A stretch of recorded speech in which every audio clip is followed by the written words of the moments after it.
The day my billionaire parents came to take me home, everyone in the village reluctantly saw me off. But as soon as I arrived at their house, they forced me to donate bone marrow to my sister, Claire. I yanked out Claire's oxygen tube in response. Seeing this, my parents locked me in a room to reflect. That night, while they slept, I climbed out the window and turned on the gas before leaving. Unfortunately, I was caught red-handed. Unable to tolerate me any longer, they blindfolded me, packaged me up, and dumped me in the infamous outlaw village. As soon as we arrived at the village entrance, my dad immediately threatened me. Everyone here is a criminal. A kid like you won't even have bones left after 3 days. My mom pretended to persuade me. Vivian, if you donate the bone marrow, you'll still be our precious daughter. But in a place like this, you'll die here. I stubbornly shook my head. My mom's fury peaked. She ripped off my blindfold and shoved me to the ground. I looked at everything familiar before my eyes. Why didn't anyone tell me that the village I'd lived in for 20 years was called Outlaw Village?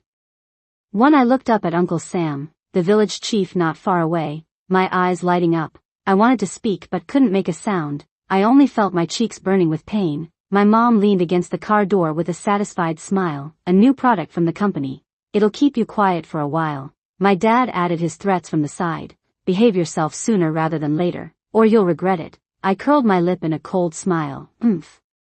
It was only because they couldn't force me. Every time they tried to drug me or drag me to the hospital, I turned the tables on them. Plus, they were important people who cared about their reputation. I was different. If they dared to touch a hair on my head, I'd kill them. Seeing my silence, my dad pulled out a video and shoved it in my face. He gripped my chin, forcing me to watch the content. Think carefully. If you don't agree, you'll have a spot in there. Looking at a group of people lying in a pigsty, stuffing rotten fish and shrimp into their mouths from the manure pit. I rolled my eyes. Idiots. The one person I'd never fear was Uncle Sam. When did he develop a hobby of keeping people like pigs though?